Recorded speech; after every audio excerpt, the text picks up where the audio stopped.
Bonsoir à tous, nous accordons cette semaine une place toute particulière au retour des formes archaïques exprimées dans le design et cela se passe évidemment au Centre d'innovation et de design au Grand Ornu.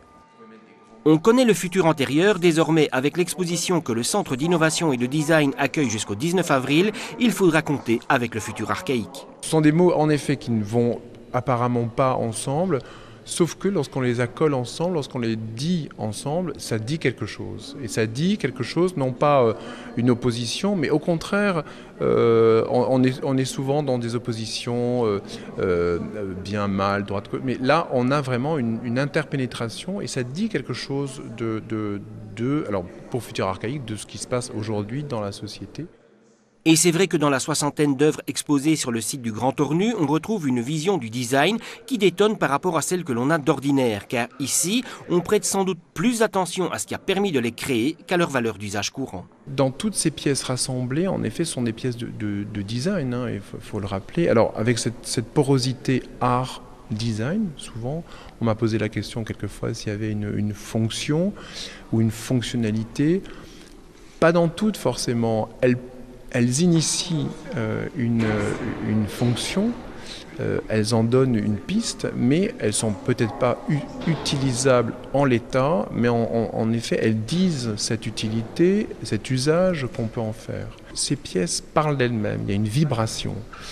On a aujourd'hui, en effet, une production design, qui est celle qu'on connaît, mais il faut quand même rappeler que le design n'est pas uniquement une chaise, une table, ou une lampe, mais c'est plein d'autres choses, et notamment des objets qui sont des objets du quotidien, de l'usuel.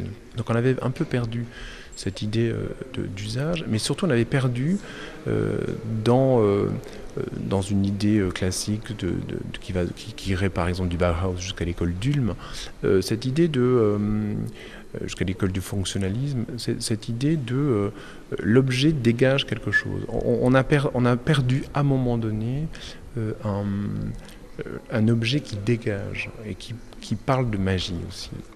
Et cette magie, elle plonge sans doute ses racines dans une volonté affirmée d'un retour à la nature comme base de travail. Le designer s'est inspiré en fait de la nature, c'est-à-dire là pour le coup pour ici de cette pièce, une sorte d'exosquelette en fait qui rassemble, qui s'appelle bone armchair, qui est l'os en fait. Donc clairement, oui il y a l'organique et l'inorganique, mais clairement dans toutes ces pièces il y a quand même la nature qui est extrêmement présente.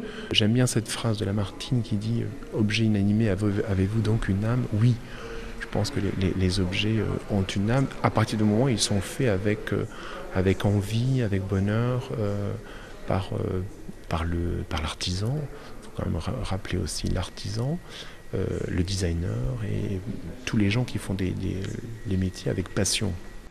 Ne nous leurrons pas, il ne s'agit pas ici d'évoquer un passé sublimé, magnifié, loin de là. C'est pas du tout le fait de dire « ah c'était mieux avant », pas du tout. Moi je suis très technologique aussi.